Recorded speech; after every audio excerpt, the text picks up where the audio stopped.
Assalamu alaikum. Welcome to the today's class. The today's topic is environmental degradation and climate change, Bangladesh perspective. Before discussing this topic, I want to give you the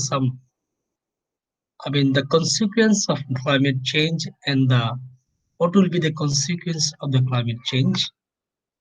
First of all of you know that Bangladesh is one of the victim countries of the climate change and environmental degradation. So, as a citizen of Bangladesh, we need to know exactly how we are, the people, the human being, are polluting our environment day by day by our daily activities. So এইসব বিষয়ে আলোচনার আগে আমি তোমাদের সাথে যে বিষয়টা নিয়ে কথা বলবো, আসলে আমাদের এই লেকচারের মধ্য দিয়ে আমরা কি শিখবো। প্রথমত, firstly we try to discuss about the conceptual analysis of environment, ecosystem and environmental degradation and climate change. Then we try to examine the various factors of environmental degradation. Then we also try to identify the major environmental problems of Bangladesh. Finally, we will discuss about the international initiatives for sustainable development, as well as a victim country. The government of Bangladesh, what kind of step have taken by the government of Bangladesh, and finally, how can we protect our environment, our lovely Earth, our planet Earth? We will discuss on this matter. So because of this reason, as a conceptual analysis, now I am going to discuss about the definition of environment and ecosystem. এই বিষয়টি জানার আগে আমি কয়েকটা বিষয় আপনাদের সাথে কথা বলতে চাই। প্রথম যে বিষয়টা বলবো সেটা বলা হচ্ছে দক্ষিণ এশিয়ার একটি ছোট রাষ্ট্র আছে, সে রাষ্ট্রের নাম হচ্ছে মালদ্বীপ। মালদ্বীপ, এটা বলা হচ্ছে, পরিবেশবিদরা বলতেছে, পরিবেশ বিজ্ঞানীরা বলতেছে, যেটা বলছে মালদ্বীপ নামে কোনো রাষ্ট্র আগামীতে থাকবে না। মালদ্বীপ থাকবে না কেন? এই প্রশ্নের অ্যান্সারটা কি? মালদ্বীপ না থাকার কারণ হচ্ছে মালদ্বীপের যে ভূপৃষ্ঠের উচ্চতা তা ইতিমধ্যে সমুদ্র পৃষ্ঠের উচ্চতার চেয়ে নিচে হয়ে গেছে। এরই প্রতিবাদে মালদ্বীপের সাংসদরা একটা সমুদ্রের পানির নিচে গিয়ে একটা সংসদ অধিবেশন করেছিল, as a symbolic protest against climate change. তো মালদ্বীপ হারিয়ে যাবে, দিস ইজ দ্য রিয়েলিটি। বলা হচ্ছে নাউরু নামে একটা রাষ্ট্র ছিল, পলিনেশিয়ান স্টেট, প্রশান্ত মহাসাগরের একটি দ্বীপ রাষ্ট্রের নাম হচ্ছে নাউরু। সে নাউরু রাষ্ট্রটি একটা সময় প্রাকৃতিক সম্পদে ভরপুর ছিল। বলা যায় কাতারের পরে নাউরু রাষ্ট্র হচ্ছিল দ্বিতীয় ধনী দেশ। দুর্ভাগ্যের বিষয় হচ্ছে নাউরু হচ্ছে এখন পৃথিবীর একটি দরিদ্রতম রাষ্ট্রের মধ্যে একটি। পৃথিবীর দরিদ্র রাষ্ট্রগুলোর মধ্যে একটি যেহেতু নাউরু হয়ে গেছে, তারও একটি কারণ, মানে নাউরু ব্যর্থ হয়েছে তার প্রাকৃতিক সম্পদকে সদ্ব্যবহার করতে। একইভাবে এটা আশঙ্কা করা হচ্ছে বাংলাদেশের 1/3 উপকূল একটা সময় গিয়ে পানির নিচে তলিয়ে যাবে। ডক্টর আতিকুল ইসলাম ঢাকা বিশ্ববিদ্যালয়ের একজন প্রফেসর, তার অনেকগুলো আহ, এ বিষয়ে গবেষণা প্রবন্ধ রয়েছে। তিনি সেসব গবেষণা প্রবন্ধে দাবি করেছেন বাংলাদেশে আগামী 20 থেকে 50 বছর পরে বাংলাদেশের 3 কোটি মানুষ শরণার্থীতে পরিণত হবে, যে রিফিউজি। এরপরে যদি আমরা বলি বাংলাদেশের সবচেয়ে বাংলাদেশের the national animal of Bangladesh the royal Bengal tiger, I mean assume that within short period of time there will be no existence of the Royal Bengal tiger in the world. মানে সুন্দরবন, যে সুন্দরবনের যে রক্ষক সে বাঘ হারিয়ে যাবে। তাহলে এই যে এর বাইরেও যদি আমি আর কনসিকুয়েন্স পড়তে চাই, কেমন পৃথিবী হচ্ছে, আমরা যদি বলি সোমালিয়ান একটি রাষ্ট্র আছে, যে আফ্রিকান কান্ট্রি। আপনারা সবাই অনেকে সোমালিয়া সম্পর্কে জানেন। সোমালিয়া হচ্ছে সেই রাষ্ট্র, যে রাষ্ট্রের দুইটা পার্ট আছে, একটার নাম হচ্ছে নর্দার্ন পার্ট, আর একটা রাষ্ট্রের নাম হচ্ছে সাউদার্ন পার্ট। সেই সাউদার্ন পার্টের একটা বিস্তীর্ণ অঞ্চলে 2011 সাল থেকে 2016 সাল পর্যন্ত একদিনের জন্য বৃষ্টি হয়নি। বৃষ্টি না হওয়ার ফলশ্রুতিতে সেখানে ফুড ক্রাইসিসে, খাদ্য সংকটে প্রতি বছর মারা গিয়েছে 83,000 মানুষ। আমরা বিশ্ব ব্যাংকের প্রতিবেদনে এমন তথ্যগুলো পেয়েছি। এই যে আশঙ্কাজনক বিষয়, মালদ্বীপ হারিয়ে যাওয়া, বাংলাদেশ হারিয়ে যাওয়া, বাংলাদেশের 1/3 পানির নিচে তলিয়ে যাওয়া, সোমালিয়ার বিস্তীর্ণ অঞ্চলে খরা তৈরি হওয়া, বাংলাদেশের জাতীয় পশু হারিয়ে যাওয়া, এগুলো সবগুলোকে আমরা বলি this all are the outcome of environmental degradation and climate change. একটু বিষয় আমি ক্লারিফিকেশন করা দরকার বলে মনে করি। আসলে প্রথমে এটাকে বলা হয়তো পরিবেশের বিপর্যয়, এনভায়রনমেন্টাল ডিগ্রেডেশন। কেউ বলতো এনভায়রনমেন্টাল পলিউশন, আবার কেউ বা বলতো গ্লোবাল ওয়ার্মিং। এখন বর্তমানে এই সবগুলো শব্দের পরিবর্তে একটা শব্দ ব্যবহার করা হয়, সেই শব্দের নাম হচ্ছে climate change. This is worldly recognised word in this aspect. আমরা সেসব বিষয় জানার আগে এখন এই আশঙ্কাগুলো দিয়ে আমরা শুরু করছি, সেই আশঙ্কাগুলো নিয়ে আরো কথা বলবো। সেই কথা বলার আগে আমরা now we are going to discuss about the conceptual analysis. What is environment and what is ecosystem. Environment বলতে কি বুঝাই? আমরা ছোটবেলায় আমরা আপনি যখন পড়াশোনা করেছি, পরিবেশ পরিস্থিতি সামাজিক বিজ্ঞান বই পড়েছি, তখন আমরা প্রথম যে বাক্যটা দিয়ে আমাদের আমাদের রিডিং পড়া শুরু হয়েছে, সেই বাক্যটা অনেকটা এরকম ছিল: আমাদের চারপাশে যা কিছু আছে সেটাই পরিবেশ। আসলে this is the best this is the best definition about the environment. I just mention that. আপনাদের সামনে এখানে যেটা দিয়েছি, environment is surrounding atmosphere or condition for existence. It is an essentially, natural process or an outcome of occurrence. This is the best definition. I think that just you like that. I this And now I am going to discuss about the ecosystem. Again, what is the ecosystem? I think that the ecosystem is the interaction system of the elements of the environment. পৃথিবীতে যে Biotique এবং নন Biotique জীব এবং জড়ের অস্তিত্ব নিয়ে যে পরিবেশটা আছে, সে পরিবেশের একটি উপাদান আরেকটি উপাদানের সাথে যে প্রক্রিয়ায়, যে মিথস্ক্রিয়ার মধ্য দিয়ে সম্পর্ক রাখে, সেই সম্পর্কের নাম হচ্ছে ecosystem. I just mentioned a definition in here. One is that an ecosystem is a community of living organisms in combination with the non-living components of their environment, as like things like air, water, mineral, soil interacting as a system. যদি বলে আমাদের সাথে, আমরা মানুষের সাথে গাছপালা একটা সম্পর্ক আছে, বা আমরা কার্বন ডাই অক্সাইড ত্যাগ করি আর গাছপালা অক্সিজেন ত্যাগ করে, তো এইটার একটা সম্পর্ক আছে। সিমিলারলি আমরা যদি বলি আমাদের সাথে আলোর সম্পর্ক আছে, পানির সম্পর্ক আছে, বায়ুর সম্পর্ক আছে, মাটির সম্পর্ক আছে, খনিজ সম্পদের একটা সম্পর্ক আছে। কারণ প্রত্যেকটি সম্পর্ক একটা সিস্টেমের মধ্য দিয়ে আবর্তিত হয়, এটার নাম হচ্ছে ইকোসিস্টেম। আপনারা যারা ছোটবেলায় জীববিজ্ঞান পড়েছেন, in the biology books, exactly you I mean you read about the food chain.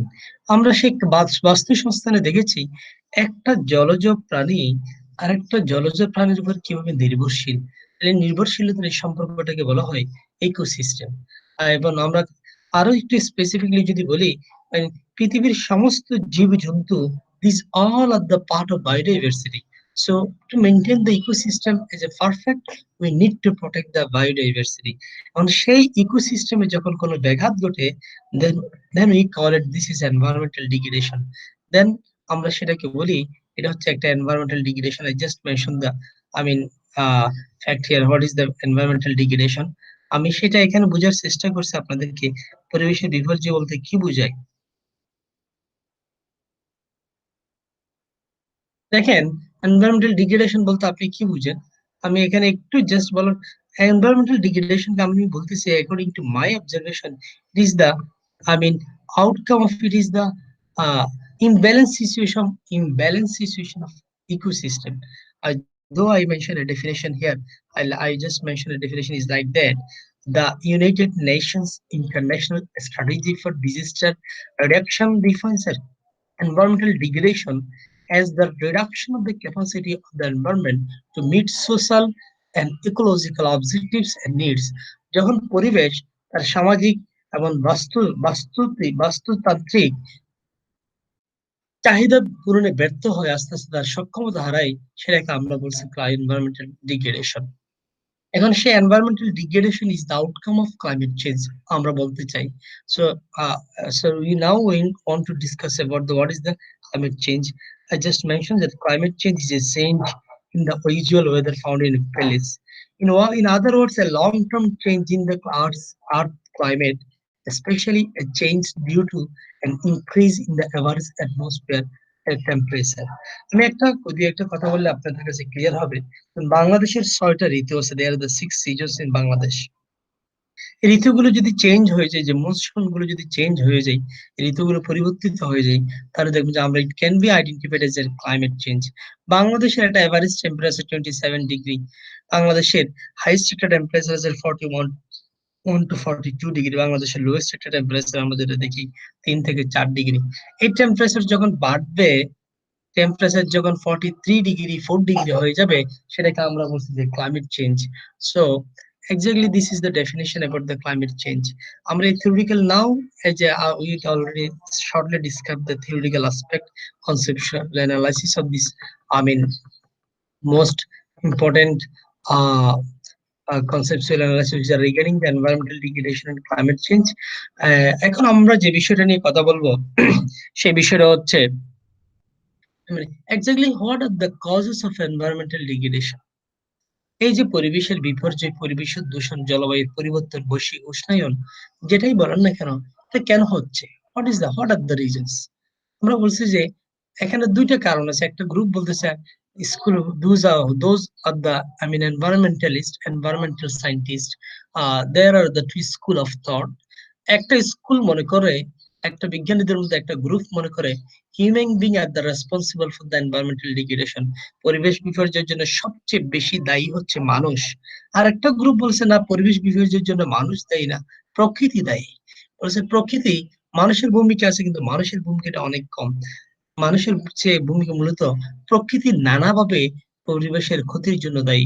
অর্থাৎ তাদের যুক্তি হচ্ছে change is the nature of nature. প্রকৃতির ধর্মই হচ্ছে পরিবর্তন। সে ভাঙা গড়ার খেলায় বিশ্বাসী, একদিকে ভাঙে আরেক দিকে গড়ে। এই ভাঙা গড়ার খেলায় হচ্ছে পরিবেশের পরিবর্তন হবে, সেটা যেন এক অপরিহার্য বাস্তবতা। তাদের যুক্তি হচ্ছে আজকে পৃথিবীতে অনেক মানুষ, 750 কোটি মানুষ। আজকে থেকে 1000 বছর আগে পৃথিবীর জনসংখ্যা 10 থেকে 12 কোটি ছিল। 5000 বছর আগে not million, more then 1 million people, 10 লক্ষের চেয়ে বেশি না। তাহলে তখন কি পরিবেশের বিপর্যয় হয়নি? তখন হ্যাঁ, পরিবেশের বিপর্যয় হয়েছে। তবে সেই পরিবেশের বিপর্যয়টা তারা বলছে যে তখন তো প্রাকৃতিক দুর্যোগ হয়েছে, ঘূর্ণিঝড় হয়েছে, ভূমিকম্প হয়েছে, ডাইনোসর হারিয়ে গেছে। So this are the symptoms of environmental degradation. তাদের যুক্তি হচ্ছে সো চেঞ্জ হবেই, প্রকৃতি তার স্বভাবগতভাবে পরিবর্তন হবেই।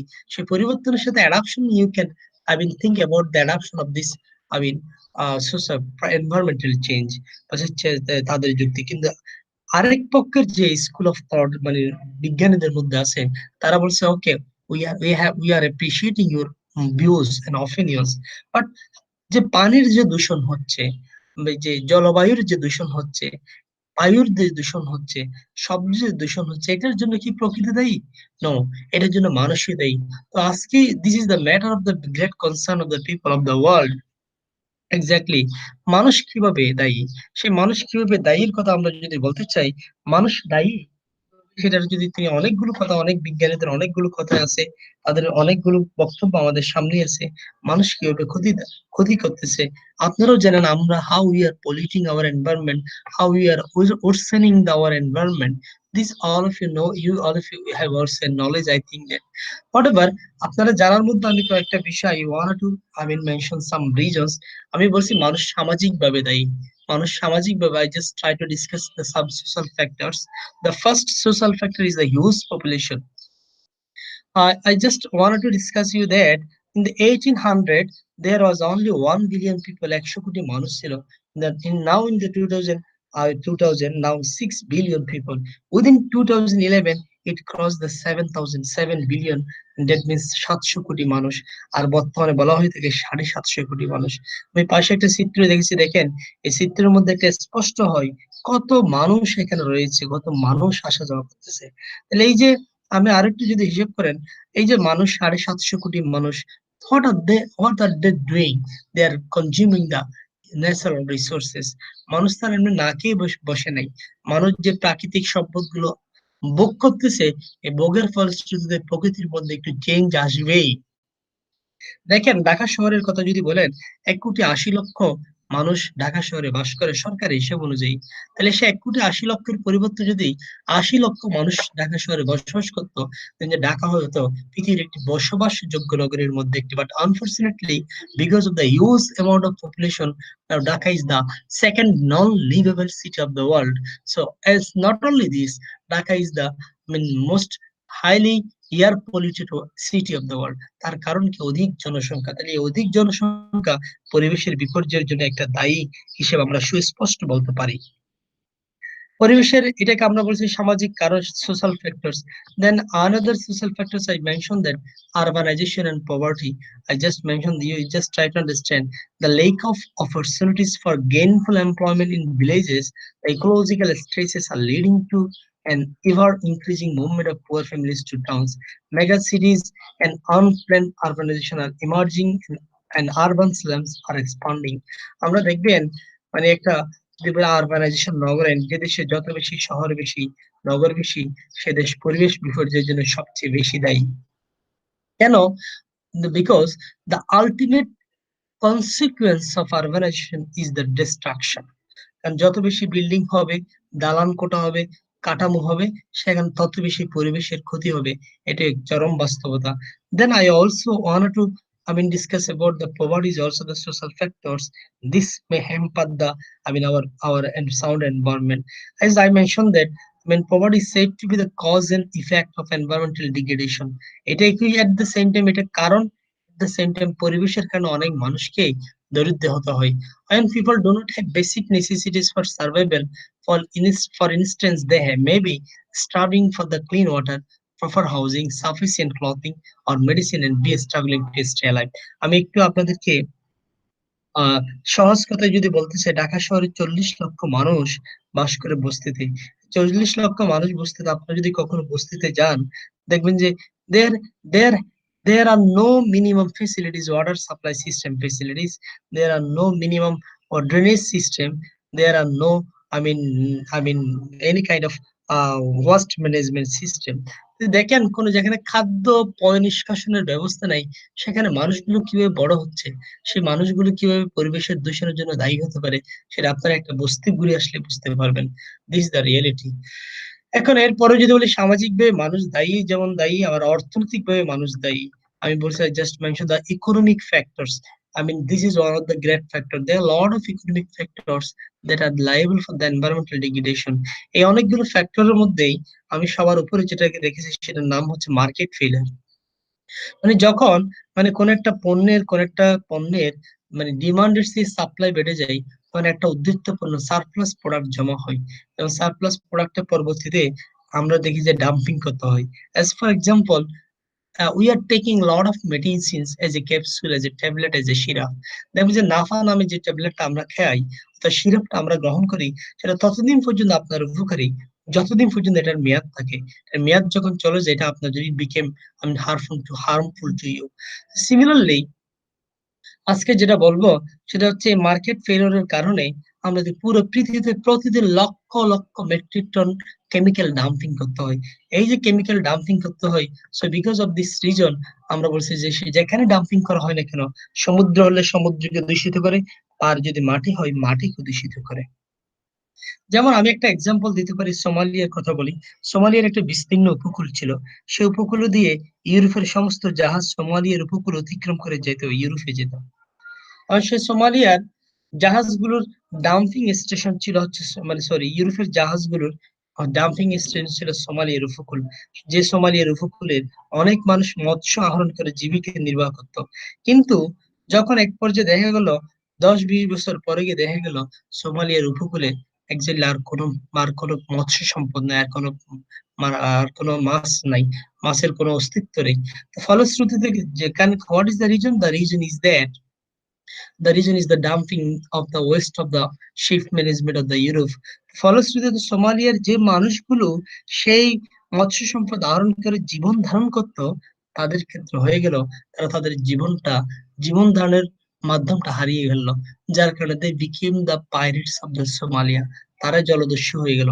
ওদিক দিয়ে এখন যত জাহাজ যায়, তারা সবগুলো কিডন্যাপ করে। মাঝে মাঝে আমরা পত্রিকায়, খবরের পাতায় সেগুলো দেখি। আমি একটা এক্সাম্পল দিচ্ছি যে মার্কেট ফেলিওর একটা কারণ হতে পারে। এর বাইরে আমি এখানে দেখেছি, I just want to give you the two picture. একটা পিকচারে আমরা একটা ছবিতে দেখতেছি, একটা ছবিতে আমরা যেটা দেখতেছি সেটা এরকম, আমরা কৃষি পণ্যের উৎপাদন বৃদ্ধির জন্য আমরা কীটনাশক ব্যবহার করতেছি। On the other hand we are losing the land losing his fertility, তার উর্বরতা হারিয়ে যাচ্ছে, এটা এবং তার নেগেটিভ ইম্প্যাক্ট।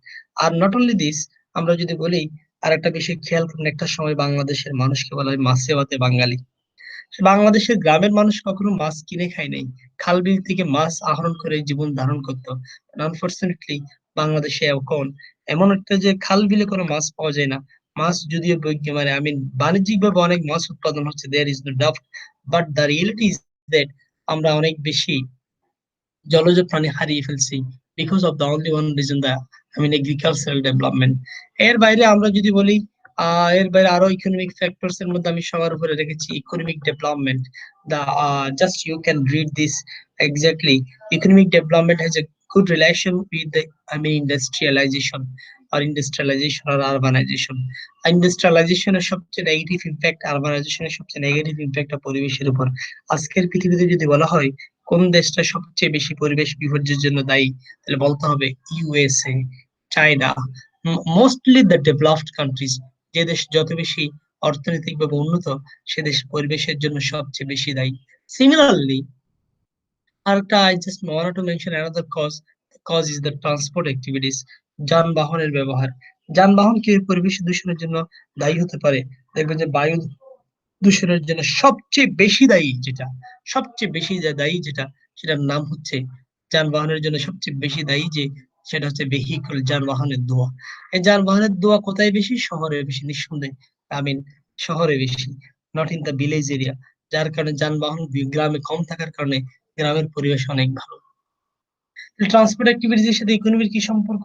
অবভিয়াসলি দেয়ার গুড রিলেশন, কারণ যে মানুষ যত বেশি ধনী, যার যে অনেক বেশি ইকোনমিক ওয়েতে ফাইন্যান্সিয়ালি সলভেন্ট, সেই তো যানবাহন কিনতেছে।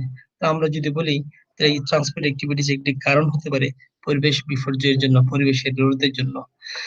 এখন এরপর আমি যদি বলি, I just mention that political and want to mention discuss about the political and administrative factors, this also liable for the environmental degradation. কিভাবে? I see lack of visionary leadership quality, traditional policy making role of politicians, and improper practice of environmental policy which is approved by the government of Bangladesh are responsible for the environmental degradation. যে রামপাল বিদ্যুৎ প্রকল্প নামে একটা প্রকল্প হতে যাচ্ছে বাগেরহাটে রামপালে। এই বিদ্যুৎ প্রকল্পের মধ্য দিয়ে আমরা ১,৫০০ মেগাওয়াট বিদ্যুৎ পাবো, কিন্তু আমরা আমাদের সবচেয়ে বড় সম্পদ, the largest mangrove forest of the world, যেটাকে বলা হয় বাংলাদেশের পাহারাদার, সে সুন্দরবনকে হারিয়ে যাবো বলে আশঙ্কা করা হচ্ছে। পরিবেশ বিজ্ঞানীরা সেটাই বলতেছে। তাহলে এই প্রজেক্টটা কে নিচ্ছে? অবশ্যই গভর্নমেন্ট নিচ্ছে, সরকার নিচ্ছে। এটার জন্য রাজনীতি দায়ী। এটা বাংলাদেশের প্রেক্ষাপটে বললাম। আর দেখেন যে পুরো পৃথিবীতে আজকে অনেক জায়গায় যুদ্ধ বিগ্রহ চলতেছে। What is the reason? The reason is for the power, is for the dominance, is for the international politics. দেখবেন ইরাক, সিরিয়া, আফগানিস্তানে বোম্বিং করা হচ্ছে। শুধুমাত্র মানুষের ক্ষতি হচ্ছে না, পরিবেশ অনেক বেশি ক্ষতির শিকার হচ্ছে। এর চেয়ে বড় উদাহরণ হচ্ছে দ্বিতীয় বিশ্বযুদ্ধ। দ্বিতীয় বিশ্বযুদ্ধে পারমাণবিক বোমা ব্যবহার করেছিল জাপানের হিরোশিমা এবং নাগাসাকিতে। যে হিরোশিমা এবং নাগাসাকিতে আজ পর্যন্ত কোনো প্রাণের অস্তিত্ব পাওয়া যায় না। This is the reality. What kind of cruel reality! এটা কিসের কারণ? না, কারণ একটাই, আমাদের রাজনীতি পরিবেশ বিপর্যয়কে অনেক বেশি ত্বরান্বিত করতেছে। এর বাইরে আমরা আমরা অনেকগুলো কারণ বলতে পারি যেগুলো পরিবেশ, আমরা যে human being, we are deteriorating our surrounding atmosphere as like is water pollution. এই যে পানি দূষণ, অনেকে বলতে চাই environmental degradation is the outcome of the all kinds of pollution as like water pollution, air pollution, sound pollution, river pollution. সমস্ত প্রকার দূষণের একটি উৎপত্তি হচ্ছে বিপর্যয়। এগুলো অনেক সময় প্রাকৃতিক বিপর্যয়, অনেক সময় একটা গ্রাজুয়াল ডিগ্রেডেশন হিসেবে হাজির হয়। যেমন ওয়াটার পলিউশনের কথা আমি একটা in the first picture I just wanted to share you one scenario of the Buriganga river. আমরা যদি বলি either বুড়িগঙ্গা, আমি জানি না ঢাকার আশেপাশের কোন একটা নদী হবে। ঢাকার আশেপাশে বাংলাদেশকে বলা হয় পৃথিবীতে সবচেয়ে পিওর ড্রিঙ্কিং ওয়াটার, যেটাকে বলা হয় সুপেয় পানি আছে এরকম একটি দেশের মধ্যে বাংলাদেশ একটি। You can't imagine exactly. It is assume that the third world war will be happen on the basis of water crisis. বলা হয়ে থাকে এটা একটা বড় থিসিসের মধ্যে, আমি বড় একটা হাইপোথিসিসের মধ্যে একটা বড় হাইপোথিসিস, পৃথিবীর দ্বিতীয় বিশ্বযুদ্ধ হবে পানিকে কেন্দ্র করে। দেখেন, সে বাংলাদেশের অনেক ভালো অবস্থান থাকা সত্ত্বেও বাংলাদেশের surface water already contaminated and polluted. Dhaka শহরের চারপাশে যে চারটা নদী আছে, বুড়িগঙ্গা, বালু, তুরাগ, শীতলক্ষ্যা, চারটা নদী এখন দূষিত হয়ে যাচ্ছে। এরপর ইভেন গ্রাউন্ড ওয়াটার যেটা আছে, আমরা যদি বলি যেটাকে ভূগর্ভস্থ পানি, সেটা নাও ইট ইস হাইলি আর্সেনিক কন্টামিনেটেড। বাংলাদেশের অবস্থা যদি এই হয়, তাহলে পৃথিবীর অন্য অবস্থা কেমন হবে? You can't imagine the scenery of the African countries and the Australian countries. তুমি অস্ট্রেলিয়া, নিউজিল্যান্ড, আফ্রিকার অনেকগুলো রাষ্ট্রে পানির সংকট কত তীব্র, সেটা ইউ কান্ট ইমাজিন। যেমন দক্ষিণ আফ্রিকার কেপটাউন শহরে প্রতি পরিবারকে মাত্র 6 লিটার পানি দেওয়া হয় প্রতিদিন ব্যবহার করার জন্য, যেটা আপনি একবার গোসল করতে শেষ করেন। দেখেন, শুধুমাত্র নট লাইক দ্যাট, অস্ট্রেলিয়া, নিউজিল্যান্ডের অনেক অঞ্চলের অনেক শহরের মানুষকে 1 মাসে একবার গোসল করতে হয়, 1 সপ্তাহে একবার ব্রাশ করে, দ্য ইউজিং দ্য স্প্রে। কারণটা কি? পানির সংকট। আমি আপনি এই পানির এই অবস্থায় থেকেও, যেমন আমি আপনার বাপ দাদারা আজকে থেকে 100 বছর আগে তারা যখন জীবিত ছিল, তারা আমার দাদা অথবা আমার দাদার বাবারা যখন জীবিত ছিল, তারা কখনো কল্পনা করেনি পানি টাকা দিয়ে কিনে খেতে হবে। দেখেন, আজকে মানুষ, আমি আপনি সবাই পিওর ড্রিঙ্কিং ওয়াটার কিনে খাচ্ছি। This is the reality. আমি দ্বিতীয় পৃষ্ঠ, তাহলে এই যে পানি দূষণ, এর জন্য কে দায়ী? আমি আপনি দায়ী। কিভাবে দায়ী? আমি আপনি হচ্ছে কলকারখানার বর্জ্যের মধ্যে দিয়ে আমাদের হিউম্যান ওয়াস্ট, দৈনন্দিন কার্যকরীর যে বর্জ্য, সবগুলো পানিতে গিয়ে পড়তেছে। এবং নানাভাবে আমরা শিল্প কারখানার বর্জ্য কোথায় হচ্ছে? পানিতে গিয়ে পড়তেছে। তাহলে পরিবেশকে আমরা এইভাবে দূষিত করে ফেলতেছি, এবার আমরা পানিকে দূষিত করে ফেলতেছি। এরপরে যে বিষয়টা বলবো সেটা হচ্ছে এয়ার পলিউশন। এয়ার পলিউশন মানে হচ্ছে বায়ু দূষণ। বায়ু দূষণের জন্য কে দায়ী? সবচেয়ে বড় দায়ী হচ্ছে যানবাহনের ধোঁয়া। কে ব্যবহার করে? মানুষ ব্যবহার করে। তারপর হচ্ছে ইট ভাটা। দেখেন, আমি যে কথাটা বলছিলাম 100 বছর আগে মানুষ যেমন পানি কিনে খেতে হবে সেটা কল্পনা করে নাই, এখন যেমন আমাদের কাছে মনে হচ্ছে বায়ু চারদিকে তো এভেলেবেল, বায়ু কোন আবার বিক্রি করে, কিন্তু ঠিক 50 বছর পরে গিয়ে দেখবেন যে বাংলাদেশে প্যাকেটজাত করে অথবা সিলিন্ডার করে বিশুদ্ধ বায়ু বিক্রি করা হচ্ছে, অথবা বোতলজাত করে বিশুদ্ধ বায়ু বিক্রি করতে হচ্ছে। সেই বায়ু দিয়ে আমি আপনি, আমার আপনাকে সে বায়ু কিনে খেতে হবে। That will be, will be going to B happen within short period of time. তাহলে কে বায়ু দূষণ করতেছে? মানুষই করতেছে। এর বাইরে আমি, মানুষ তার বসবাসের জন্য হেবিটেট ফ্র্যাগমেন্টেশন করতেছে। দেখেন, this has the long term environmental impacts, and this system habitat fragmentation destroy the ecosystem. কিভাবে? একটা সময় যেটা বনাঞ্চল ছিল সেটাকে আপনি বসবাস উপযোগী করতে গিয়ে সে বনাঞ্চলকে কেটে ফেলছেন, বনাঞ্চলকে ধ্বংস করে ফেলছেন। তাহলে সে বনাঞ্চলে যে প্রাণী যে ছিল, যে গাছপালা ছিল, উদ্ভিদ যে ছিল, সবগুলো আস্তে আস্তে হারিয়ে যাচ্ছে। This is the scenario. এরপরে আমি যদি বলি, আমরা এখানে বলার চেষ্টা করছি এসিড ট্রেন নামে একটা, this also one of the threat. কেন আমি এই বিষয়টা নিয়ে আসছি? বাংলাদেশে যদি অ্যাসিড বৃষ্টি হয় না, তারপরে যেটা বলতে হচ্ছে, এটা অ্যাসিড বৃষ্টির মূল একটা কারণ হচ্ছে কয়লা বিদ্যুৎ প্রকল্প, কয়লা প্ল্যান্ট, কোল প্ল্যান্ট থেকে সালফার ডাইঅক্সাইড যে ইমিশন হয়, সেই সালফার ডাইঅক্সাইডের সাথে জলীয় বাষ্পের সংমিশ্রণের মধ্য দিয়ে অ্যাসিড রেন হয়, যেটা আমরা এখন চায়নাতে যেটা সবচেয়ে বেশি ঘটে চীনে। বাংলাদেশে যে পরিমাণ কয়লা বিদ্যুৎ ভিত্তিক বিদ্যুৎ প্রকল্প হাতে নেওয়া হচ্ছে, বাংলাদেশে বেশি দিন দূরে নয় যেদিন বাংলাদেশে এসি ট্রেন হতে যাচ্ছে। Exactly, this is also alarming for the people of Bangladesh, I think that. So এই বিষয়ে আমাদের একটু কেয়ারফুল হওয়া দরকার। এখন এরপর আমরা যদি বলি, আমি সর্বশেষ আরেকটা বিষয় বলছি, সবচেয়ে বড় একটা, the matter of alarming matter, this is the destruction of ozone layer. All of you know that you are living in the surface of the earth. আমরা পৃথিবীর ভূপৃষ্ঠের মধ্যে দাঁড়িয়েছি। সেই ভূপৃষ্ঠের ঠিক উপরে যেমন কিছু স্টেজ আছে, নিচের দিকে কিছু স্টেজ আছে। উপরের দিকে যে স্টেজ আছে সেটার নাম হচ্ছে, আমরা যে আকাশ দেখি, সে আকাশের প্রথম, আকাশের পরে আকাশের স্টেজের নাম হচ্ছে ট্রপোস্ফিয়ার। এই ট্রপোস্ফিয়ার পরে যেটা আছে সেটার নাম হচ্ছে স্ট্রাটোস্ফিয়ার। এর পরে যেটা আছে সেটার নাম হচ্ছে আয়নোস্ফিয়ার।